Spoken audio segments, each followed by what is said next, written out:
Hello hi. तो मिलते हैं आज विक्रम झा यूट्यूब चैनल, जहां हम आर एस अग्रवाल का मैथ्स लगा रहे हैं। क्लास 6 से 10 तक हर क्लास का मैथ्स हम लगाते जा रहे हैं। तो आज हम पहुंचे हैं क्लास 9th का R S Agarwal maths chapter 2 का एक्सरसाइज 2A बन चुका था। तो हम आज बनाते हैं हम लोग एक्सरसाइज 2B पॉलिनोमियल्स। पॉलिनोमियल्स के बारे में काफ़ी चर्चा आप लोग सुने होंगे। पिछले क्लास में आपने अलजेब्रिक एक्सप्रेशंस बनाए होंगे। उस अलजेब्रिक एक्सप्रेशंस का ही एक अगला स्वरूप होता है जो पॉलिनोमियल्स, पॉली और नोमियल्स, मेनी टर्म्स। इसमें मेनी टर्म्स हो तो जिसमें सिंगल टर्म होता है मोनोमियल, दो टर्म होता है बाइनोमियल, थ्री टर्म्स को पॉलिनोमियल्स, या उससे ज़्यादा टर्म्स होंगे सबको, थ्री या ज़्यादा टर्म्स वाले अलजेब्रिक एक्सप्रेशंस को पॉलिनोमियल्स किसे कहते हैं, इसकी चर्चा हो चुकी है एक्सरसाइज 2A में। और वही एक्सरसाइज 2A लगा चुके हैं हम लोग। एक्सरसाइज 2A में जब हमने पॉलिनोमियल के बारे में काफ़ी बेसिक बातों को डिस्कस किया था कि अब एक्सरसाइज 2B में हम लोग चलते हैं, जहाँ पर एक हमारा पॉलिनोमियल दिया हुआ एक्स के टर्म में, जिसको हम P for polynomial in term of x, variable of x. तो ये हमारा सवाल है, पी एक्स इक्वल टू दिया हुआ है, तो हमें P0, P3 और P-2 निकालना है। कोई बात नहीं।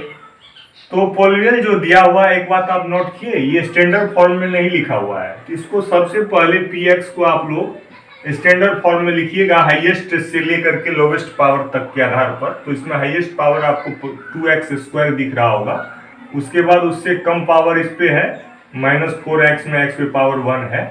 और पावर के घटते क्रम में इसको आपने सजा दिया अपने अपने साइन के साथ। तो यही पॉलिनोमियल जो है स्टैंडर्ड फॉर्म में आपने इस तरह लिखा। अब इस पॉलिनोमियल में आपको P0 अगर निकालना है तो Px जो है इतना है, तो P0 क्या होगा, x की जगह आपने LHS में 0 लिखा, तो इसमें RHS में भी आप x की जगह 0 बिठा देना, आपका P0 निकल जाएगा। यानी x जहां जहां दिख रहा है वहां वहां 0 बिठाओ, जहां जहां x दिख रहा है वहां वहां 0 बिठाओ और बाकी को उतारो, तो P0 तुम्हारा निकल जाएगा 1 से 2 बार में। तो ये 0 और 2 का मल्टीप्लाई करो 0 होगा, और ये 4 इंटू 0 0 और +5, तो कुल मिला के तुम्हारा P0 तुम खुद समझ गए कि 5 आया आंसर। तो एक तो वैल्यू निकाल लिया तुमने, बस अब तुम अगला वैल्यू भी निकाल लोगे इसी तरह, जो है P3 निकाल लोगे, P-2 आप सब इसी तरह निकाल लोगे, कोई दिक्कत नहीं है। फिर भी मैं एक सवाल को आधे रास्ते में नहीं छोड़ूंगा, आपके लिए मैं बना ही दूंगा पूरा। हाँ, भले ही अगला क्वेश्चन में सेम टाइप का होगा तो आपके लिए छोड़ूंगा। तो चलिए हम लोग Px को फिर से उतारते हैं, Px को स्टैंडर्ड फॉर्म में उतारते हैं। हाईएस्ट से लोवेस्ट पावर में पॉलिनोमियल को लिखना ही उसको स्टैंडर्ड फॉर्म में लिखना कहलाता है, सभी जानते होंगे आप। अब पहला सवाल हमारा डन। अब इसका दूसरा सवाल है P3, वो भी डन, टिक मार दीजिए। तो Px बराबर इतना है, तो P3 बराबर क्या होगा, जब इक्वल टू के बाई तरफ LHS कहलाता है, LHS में x की जगह 3 दिया तो RHS में भी x की तरह 3 बैठा दोगे, P3 निकल जाएगा, सिंपल। तो 2 का 2, x की जगह 3, होल स्क्वायर का होल स्क्वायर, -4 इंटू एक्स की जगह 3 याद रखिए, और +5। तो कुल मिला के इसकी वैल्यू जो है 2 इंटू 3 3 या 9 और -12 +5। अब इसको सॉल्व किया तो 2 9 जा 18 और -12 का -12 और +5 का +5। अब 18 5 क्या होता है 23, और 23 में से 12 गया, 3 2 गया 1 और 2 1 1 11। तो P3 हमारा कितना आ गया आंसर 11।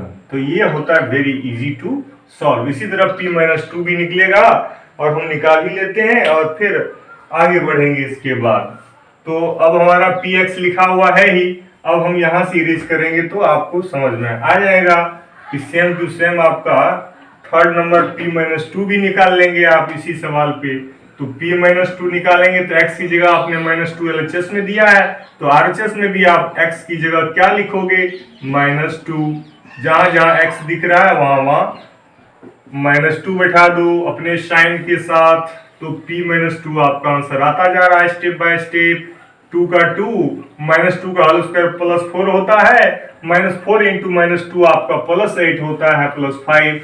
आपने देखा कि ये 4 2 जा 8 हुआ, 8 + 8 + 5 किसको नहीं आता है कि मैंने P-2 का आंसर जो है हमारा निकल गया कितना 8 + 8 + 5 16 + 5 होता है 21। That is the correct answer. इस तरह मुझे समझाते हुए जब 2 मिनट लगा तो आपको बिना किसी को समझाना नहीं है, आप वीडियो देख के समझ लीजिए और उसको आधे मिनट बना लीजिएगा। Question 1। Question next exercise 2B का क्वेश्चन नंबर 2 लगा लीजिए। इसमें भी पी वाई, इसमें एक्स की जगह वेरिएबल वाई दिया हुआ है, घबराने की बात नहीं है, कोई दिक्कत नहीं। क्वेश्चन 2 में अगर हम चलते हैं तो थोड़ा इसको इरेज करने से आपको स्पेस मिलेगा और फिर आप सारा सवाल एक जगह ज्यादा समझते हैं, समझने में आसानी होगी। तो क्वेश्चन नंबर 2 जो है वो आपका इस बार पी एक्स की जगह पी वाई, वेरिएबल कुछ भी हो सकता है, X Y Z, A to Z, any letter. तो if P Y equal to आपका फिर जो है यह स्टैंडर्ड फॉर्म में नहीं लिखा हुआ है, लेकिन सवाल उतार रहे हैं तो एज इट इज लिखना पड़ेगा। 4 + 3y - y² + 5y³ है माय डियर। तो ये हमारा पोलिनियल दिया हुआ है और फिर हमको P0 निकालना है। फाइंड क्या करना है, पहले सवाल थोड़ा लिख लेंगे तो बार बार देखना नहीं पड़ेगा क्वेश्चन बुक में। तो P जो है आपका 0 निकालना है, P0 निकालना है, फिर आपको P2 निकालना है बच्चों, फिर आपको P-1 निकालना है माय डियर, और सारा निकालने के बाद आपको आंसर 3 आंसर आएगा। सेम टू सेम क्वेश्चन 1 की तरह है ना। तो आप इसको कैसे लगाओगे कि पी वाई बराबर जो ये पॉलिनोमियल आपको उल्टा पुल्टा लिखा हुआ था, इसको आप पावर्स के घटते क्रम के आधार पर जब लिख दोगे, वेरिएबल्स के पावर के घटते क्रम के आधार जब लिख दोगे तो उसको बोलते हैं कि पॉलिनोमियल्स को स्टैंडर्ड फॉर्म में लिखना। तो सबसे हाईएस्ट पावर है हमारा 5y³, उससे छोटा पावर है -y², उससे छोटा पावर है +3y, और सबसे छोटा पावर है 4 × y⁴ मान लो। तो अब हमारा निकालना क्या है, सबसे पहले P0 निकाल लो। तो y की जगह क्या लिखोगे, 0 0 0, यहां मत 0 बोल देना, वहां +4 है।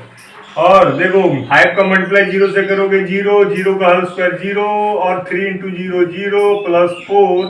तो देखो P0 के वैल्यू क्या आई बच्चों, आप खुद देख लो। कुल मिला के P0 की वैल्यू 4 आंसर आई। अब देखो एक तो पहला रोमन नंबर का आंसर निकल गया कि P0 बराबर जो है वो 0 आंसर निकल गया, नोट कर लिए। अब देखो P2 निकाल लो और P-1 निकाल लो, आप निकाल सकते हो ना, कॉन्फिडेंट। तो चलिए क्वेश्चन 2 मान लेते हैं कि आप कर लोगे। क्वेश्चन 3 पर भी आप चलोगे तो सेम टू सेम वही क्वेश्चन मिल रहा है। क्वेश्चन 4 में अगर देखें तो सेम टू सेम, लेकिन क्वेश्चन 4 में कह रहा है एक एक्स्ट्रा चीज पूछ रहा है, व्हाट डू यू कंक्लूड, आपका क्या निष्कर्ष है। क्वेश्चन 4 नंबर थोड़ा डिफरेंट है, तो थोड़ा डिफरेंट मतलब एक स्टेप आगे आपको बात जानकारी दी गई है। तो लेट अस कोई सवाल लगाना नहीं, सारा सवाल को समझना हमारा काम है। तो px जो है हमारा इस बार क्या दिया हुआ है क्वेश्चन में, x³ - 3x², हाँ, +2x, ओके, बहुत छोटा पॉलिनोमियल है। और फिर हमको फाइंड करना है, क्या क्या फाइंड करना है माय डियर, उसको नोट कर लेते हैं मिल करके।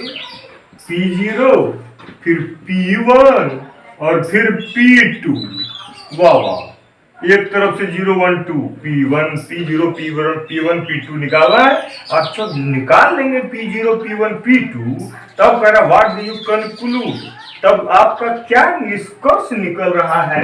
पहले निकालूंगा तब मैं निष्कर्ष निकालूंगा, आप यही कह रहे होंगे। तो आपने पॉलिनोमियल फिर से लिखना है सॉल्यूशन में। और चूंकि देखिए यहाँ पे पॉलिनोमियल तो खुद ही स्टैंडर्ड फॉर्म में पावर्स के घटते क्रम के आधार पर लिखा हुआ है, तो आप उसको दोबारा काहे बिगाड़ोगे। अगर आप पहले से कोई आदमी सजा दिया है उसको मंच पे खड़ा करोगे तो काहे के लिए उसको दोबारा कहोगे कि आप रेडी होकर के आइए। तो px जो है आपका p दिया हुआ है, तो P0 निकाल लो पहले, x की जगह 0 बैठा दो, एकदम प्रैक्टिस्ड हो जाओ, बड़ा आसान रहता है। P0 निकालने में कितना टाइम लगा, 0 - 0 + 0 यानी कि 0, तो देखा आपने P0 भी 0 आया, नोट कर लो, एक आंसर यहाँ लिख दो, ENS आंसर। और मैं आंसर यहाँ पे लिखते जा रहा हूं कि P0 हम लोग का आंसर क्या आया है, 0 आया है। अब हमारे यहाँ पे व्हाइट बोर्ड है, एक बार में किस सवाल में बनाओगे, एक पेज में। तो अब Px को मत इरेज करो और देखो Px के आधार पर ही P0, P1, P2 निकालते हो जी। तो Px को रहने दो, उसको काहे इरेज कर रहे हो।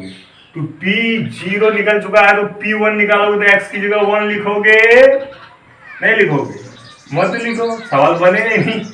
तो P1 हमारा क्या हुआ, 1 - 3 + 2। अब सवाल में मजे कब लेंगे, जब उसको मजाक करेंगे तब थोड़ी मजा आएगा। हर चीज का एक सीरियसली मतलब तरीके, सीरियस नहीं रहना, तरीके से तो करना है। देखो P1 भी 0 आया, वाह, यही निष्कर्ष है, लगता है सब कुछ 0 आएगा, कोई बात नहीं है। अब हमको निकालना बाकी रह गया है P2। तो P2 निकालोगे इसी पॉलिनोमियल पे, तो P2 कैसे निकालोगे, जैसे निकाल रहे हो इतने सवाल में जो निकाल लिए हो, आप तो सीख गए हो ना, वीडियो देखने में आपको मजा आ रहा है। क्यों, क्योंकि आप समझ रहे हैं, नहीं जिसको समझे नहीं आएगा वो क्या देखेगा। तो क्या है कि P2, तो P2 बराबर हो गया आपको 2³ - 3 × 2² + 2 × कितना, 2 ही ना, अच्छा। तो क्या हो गया P2, 2 × 2 = 4, 2 × 8 - 4, 3 × 12 + 4। तो P2 फाइनली भैया हुआ कितना, 12 से हट गया -4 और +4 0। देखो आंसर एक जगह लिखे तो निष्कर्ष कुछ निकला तुम्हारा। तुम्हारा पॉलिनोमियल x के टर्म में दिया हुआ था और तुमने निकाला P0, P1 और P2। तो देखा P0 भी 0 है, P1 भी 0 है और P2 भी 0 है। इसका मतलब तुम ये कह सकते हो कि x की वो वैल्यू जो उस पॉलिनोमियल में पुट करने से अगर उस x की वो वैल्यू 0 होती है, तो वही x की वैल्यू जो है उस पॉलिनोमियल का 0 होता है। ये रूल भूल तो नहीं गए। इस रूल से आपको मैं ये बता दूं कि इस पॉलिनोमियल को याद करिए, ये क्यूबिक पॉलिनोमियल है। ये क्या है यहाँ पर, ये है हमारा क्यूबिक पॉलिनोमियल। ये जो है हमारा क्या है, क्यूबिक पॉलिनोमियल। जब मैंने पॉलिनोमियल का इंट्रोडक्शन आपसे चर्चा किया था, आप जानते होंगे कि क्यूबिक पॉलिनोमियल का हाईएस्ट पावर या डिग्री क्या होता है।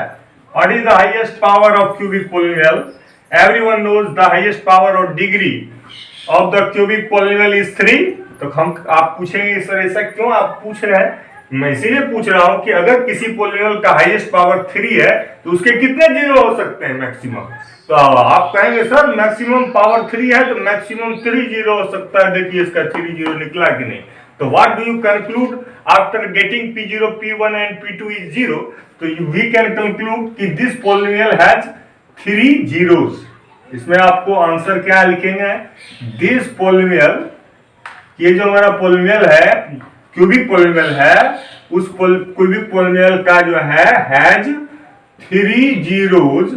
तो 3 जीरोस कौन कौन है भैया, क्या P0 है, P1 है, सॉरी, और P2 है। ये तीनों की जो वैल्यू है, यानी कि अगर आप x के टर्म में लिखें तो x बराबर 0, 1 और 2, ये तीनों वैल्यू जो है वह उस पॉलिनोमियल का 0 इसलिए है कि x की इस तीनों वैल्यू के लिए, जो पूरे पॉलिनोमियल का वैल्यू 0 है, इसीलिए x की वो वैल्यू जो है 0 कहलाएगा। और इस तरह से वो पॉलिनोमियल का 3 जीरो, तो हम पहले से जानते थे कि जितना हाईएस्ट पावर रहेगा उतना ही पॉलिनोमियल के जीरो हो सकते हैं। तो ये क्यूबिक था, पावर हाईएस्ट 3 था तो 3 जीरो हुआ।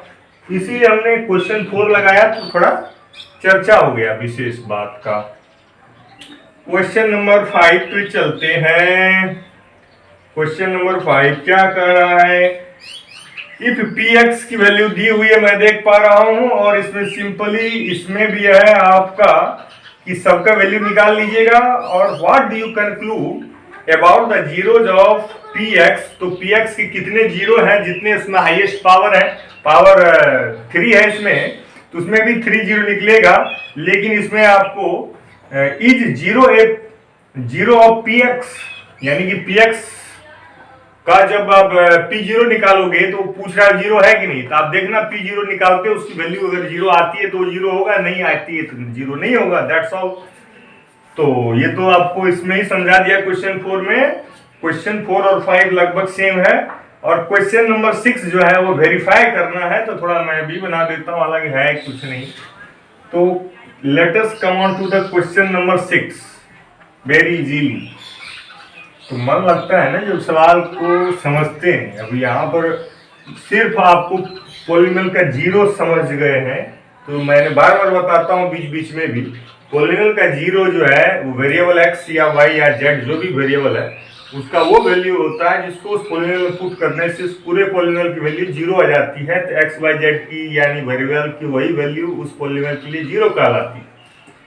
तो जो आपका लीनियर इक्वेशन होता है उसमें हाईएस्ट पावर 1 होता है, उसका मैक्सिमम 1 जीरो होता है। क्वाड्रेटिक पॉलिनॉमियल में हाईएस्ट पावर 2 होता है तो उसमें मैक्सिमम 2 जीरो हो सकते हैं। क्यूबिक पॉलिनॉमियल में हाईएस्ट पावर 3 होता है तो उसके मैक्सिमम 3 जीरो हो सकते हैं। बाई क्वाड्रिलेटरल पॉलिनॉमियल में मैक्सिमम पावर 4 होता है, इसलिए उसके 4 इक्वल जीरो हो सकते हैं, इस तरह से एंड सो ऑन। तो क्लास 10 तक आपको maximum by quadrilateral polynomial power 4 तक ही पढ़ना है, उससे आगे आपको पढ़ना ही नहीं है। तो आप क्लास 9th में हैं अभी, तो 10th में जाएंगे कि नहीं जाएंगे? क्वेश्चन नंबर 6 में वेरीफाई व्हाट। तो वेरीफाई क्या करना है आपको कि 4 is a zero of the polynomial px। पहले तो पॉलिनोमियल px नोट करते हैं। पहला सवाल कि px, देखिए पॉलिनोमियल को भी लिखने का एक तरीका होता है px, gx, rx, tx, fx। तो देखिए इस सबसे आप कंफ्यूज जाइएगा मत कि हमेशा आपको px ही नहीं मिलेगा। हालांकि p फॉर पॉलिनोमियल होता है तो कहीं कहीं आपको g मिलेगा, gx। आप कहेंगे सर g फॉर पॉलिनोमियल कहाँ होता है? उल्लू जैसा सवाल 9th 10th में आके मत करना। अरे भाई मान लिया जाता है कि g जो है वो, अब मान लो दो पॉलिनोमियल को तुम हर एक पॉलिनोमियल को px ही लिखोगे x के टर्म में, तो क्या है कि दो अलग अलग पॉलिनोमियल का अलग अलग नाम नहीं रखोगे। तो पहले पॉलिनोमियल को px बोला तो अगले को gx बोल दो, अगले को rx बोल दो, अगले को sx बोल दो, tx बोल दो, तो उसमें कोई परेशानी नहीं। वो तो सवाल जब आएगा आप खुद ही समझ जाओगे। तो आपका क्वेश्चन 6 में वेरीफाई क्या करने का रहा है कि पहले कह रहा है कि px बराबर दिया है x माइनस 4, तो ये पॉलिनोमियल दिया हुआ है। अब कह रहा है कि 4 is a zero of the polynomial, verify करो। अब कैसे वेरीफाई करोगे कि जो है 4 इसका क्या जीरो है कि नहीं? माय डियर, आपको क्या करना है, ये देखना है कि P4 निकालना। 4 पूछ क्या रहा है क्वेश्चन कि 4 इसका जीरो है कि नहीं, तो हम px उतार देंगे और हमको पूछ रहा है कि 4 इसका जीरो है कि नहीं, तो हम P4 निकालेंगे। अगर P4 की वैल्यू जीरो आ गई इस पॉलिनोमियल में पुट करने से, तो इसका मतलब पक्का है कि जो 4 है इसका क्या जीरो है। तो हम वही कर रहे हैं, px उतार दिए, अब हमको P4 निकाल के वेरीफाई करना है। तो P4 अगर है तो x की जगह 4 है, तो 4 माइनस 4, तो देखा P4 बराबर जीरो आया कि नहीं आया, इसीलिए इट इज वेरीफाइड। इसलिए ये वेरीफाइड हो गया दैट कि 4 is it's zero, 4 is zero of किसका, px का जीरो है, दैट्स ऑल। नोट कर लो आप, सवाल इसी तरह बनेगा, ये सब उसी तरह से ये सारे सवाल बनेंगे, कोई अंतर नहीं होगा। चलते हैं आपको लेकर के क्वेश्चन नंबर 7। देखिए क्वेश्चन नंबर 7 में भी सेम क्वेश्चन, लेकिन हम फिर भी एक बनाएंगे ताकि आपके मन में कोई सवाल में कंफ्यूजन ना रह जाए। हालांकि क्वेश्चन 7 भी वेरीफाई ही है, कोई दिक्कत नहीं है। क्वेश्चन 7 में भी वेरीफाई दैट ही है। तो यहाँ पे सिर्फ क्वेश्चन 7 में सेम क्वेश्चन है, लेकिन थोड़ा एक स्टेप इसमें दो जीरोस हैं, तो आप कंफ्यूज क्यों होते हैं? अब है किसी पॉलिनोमियल के मैक्सिमम कितने जीरो हो सकते हैं, that depends on it's highest power. तो इसमें आपको पूछ रहा है कि 1 और 2 are the zero of the polynomial. आपको साबित करना है कि एक पॉलिनोमियल आपका px जो है दिया हुआ है, पहले वो उतार लीजिएगा, x² माइनस 3x प्लस 2, और इसमें आपको वेरीफाई ये करना है कि साबित करो कि 1 और 2 जो है इसका जीरो है। तो सबसे पहले हम 1 को देखते हैं। अगर 1 की वैल्यू इसमें बैठाएंगे और उसकी वैल्यू अगर 0 आ जाएगी तो वेरीफाइड हो जाएगा कि 1 इसका 0 है। देखो P1 का वैल्यू अगर 0 आ गया तो ये 1, ये -3, ये +2, P1 जो है वो 0 आया, -2 +2, तो P1 देखो 0 आ गया, इसका मतलब वेरीफाइड हो गया, है ना।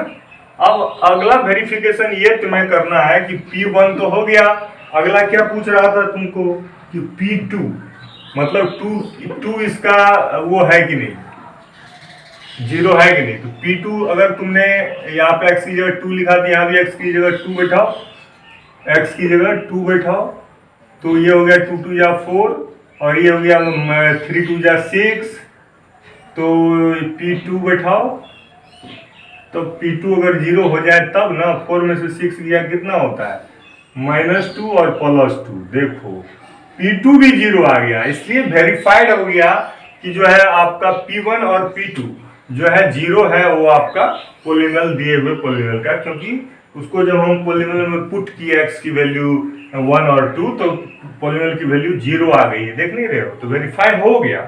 इसी तरह क्वेश्चन 7 के सारे पॉइंट्स बनेंगे आपके।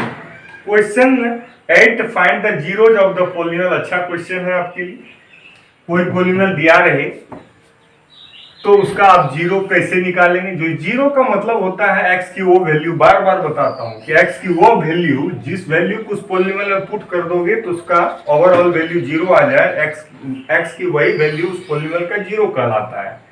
तो 0 का मतलब उसको अगला दूसरा नाम सॉल्यूशन भी है, 0 का तीसरा नाम रूट भी होता है। तो तीन नाम होते हैं, 0 कहीं कहीं 0 बोलते हैं, कहीं कहीं सॉल्यूशन बोलते हैं, कहीं कहीं उसका रूट बोलते हैं। Find the root of the polynomial, find the solution of the polynomial, find the 0 of the पोलिनल।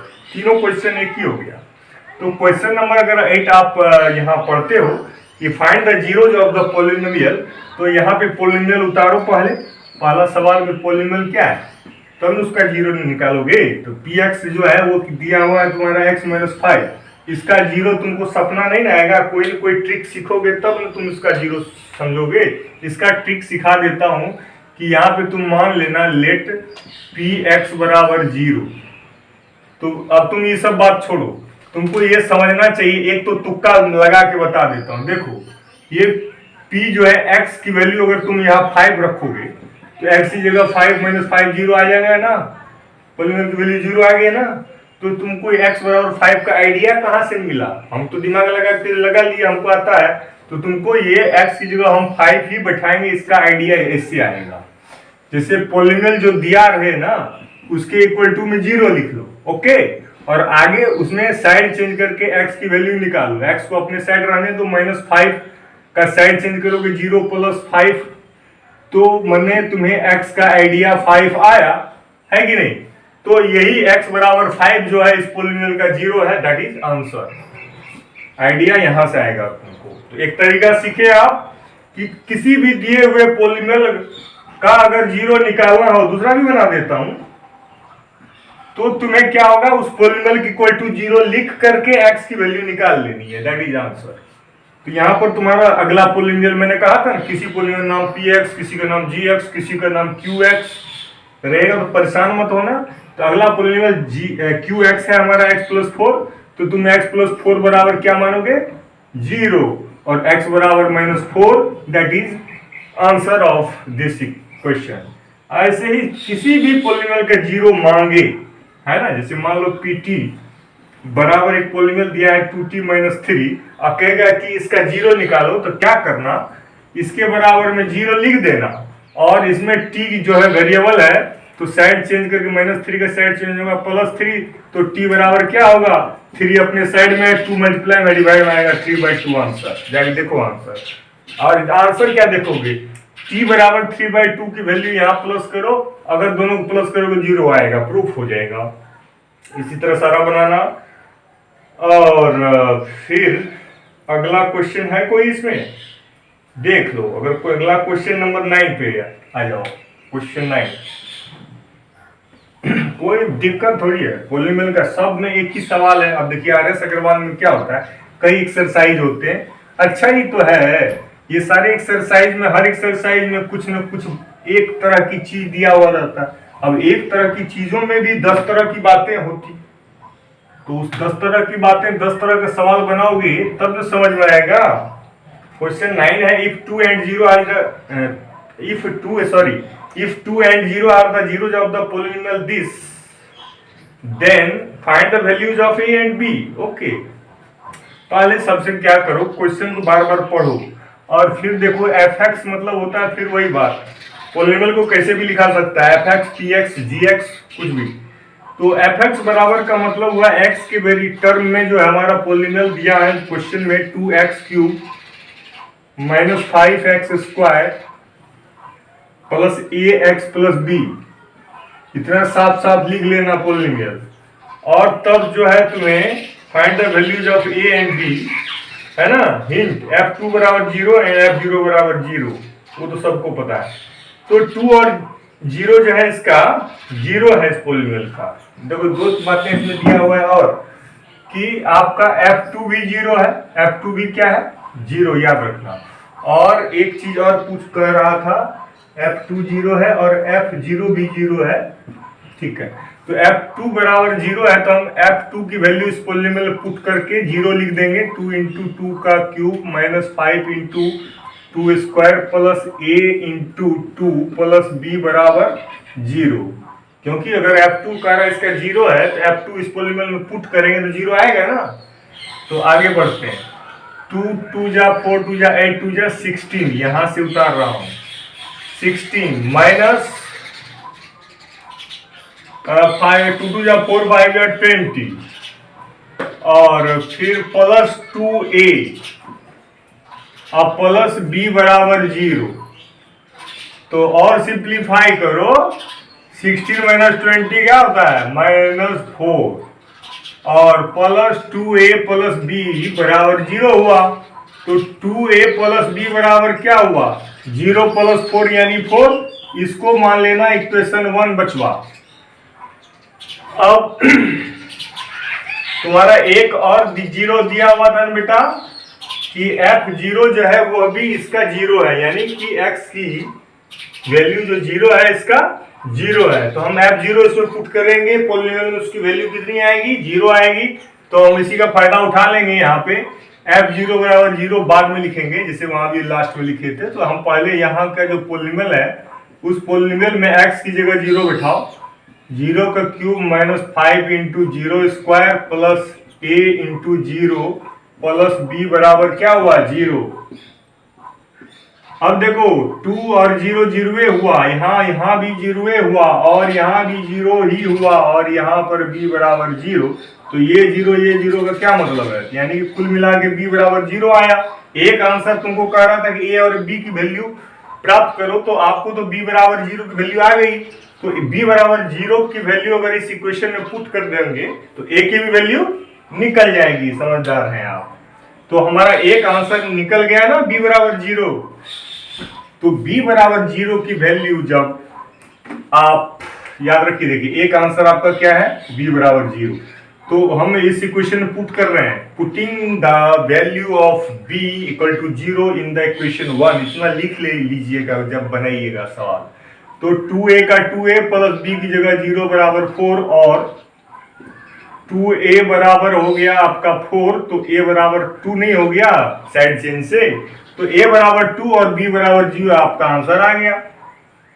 यही सब खेल चलता रहेगा, आप बनाते रहिएगा, सीखते रहिएगा। क्वेश्चन नंबर 9 हो गया और क्वेश्चन नंबर 10 है का नहीं है, मतलब बड़ा ही आसान एक्सरसाइज पकड़ा गया आज हम लोगों का, एक्सरसाइज 2B। लेकिन याद रखिएगा आसान उसके लिए होता है जो बातों को सीधे से समझता है। अगर आपको RS अग्रवाल का चैप्टर 2 समझना है तो सबसे पहले आप पोलिनोमियल्स के बारे में पूरी जानकारी हासिल करिए, फिर उसका जीरो को समझिए, जिसको जीरो को वास्तव में समझिए, और फिर जो है हर तरह के सवाल हम जो लगाए वीडियो को 20-25 मिनट में आप देख करके उसको पूरा समझ लीजिए, आप बनाइए खुद से। फिर भी कोई दिक्कत होगा तो फिर भी लगे रहिएगा, छोड़िएगा नहीं, और आप कमेंट करिएगा कि मैं अपने वीडियो को और इम्प्रूव करूंगा, प्रयास करूंगा। वैसे तो मेरा प्रयास और अनुभव ये बताता है कि मैं पूरे हृदय से वीडियो बनाता हूँ, मन से बनाता हूँ, और आपसे मिलकर के बहुत खुश होता हूँ। और मैं आशा करता हूं कि आप सभी ध्यान से देखते होंगे, इस वीडियो से फायदा उठाते होंगे, पढ़ते होंगे। मिलते हैं फिर अगले वीडियो में, फिर तब तक के लिए आप अपना सुरक्षित रहिए, हमको भी सुरक्षित रहना है। धन्यवाद।